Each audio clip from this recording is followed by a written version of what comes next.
I have a super ironic story for you here. Republican presidential nominee Donald Trump yesterday went on CNBC and he said the Federal Reserve is doing exactly what President Obama wants by keeping interest rates low. Fed Chair Janet Yellen and the central bank are political.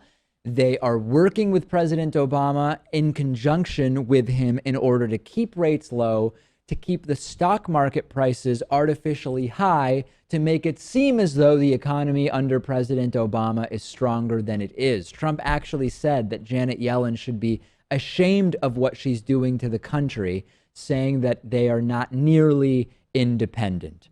This is the know-nothing right-wing knee-jerk reaction. If the stock market does well under a Democrat, it's because rates have been artificially deflated in order to pump up stock market prices. So big picture, generally speaking, with many economic indicators, we see rates and prices move in opposite directions. The conventional wisdom is, for example, when mortgage rates go down, the values of home prices go up.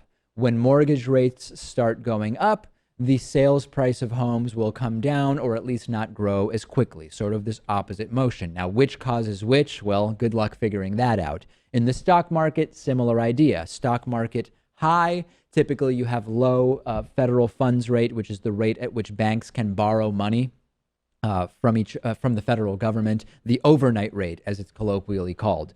Trump says the rates are artificially low to boost President Obama's legacy. There are a few different things to think about here. Number one, think about the scenario that Republicans are espousing here. President Obama is controlling the Fed to keep interest rates low to make himself look better. President Obama is controlling the Congressional Budget Office, so they will lie about the decrease to the national deficit such that President Obama will look better. The Bureau of Labor Statistics, President Obama is controlling that so that they will lie about the number of jobs created and the unemployment rate to make President Obama look better. Very quickly, you can see that it's absolutely ridiculous and it makes no sense at all. But the other point is this whole concept of artificially low rates.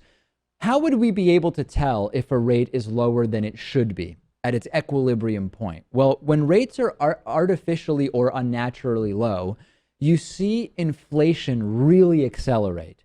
And we're just not seeing that. And economist Paul Krugman has written about this many times. I've read a number of other articles by economists about this issue. There is no indication right now that rates are truly artificially low. They are historically very low, but artificially implies something very, very different. So it's funny when I hear Donald Trump say someone else is incompetent.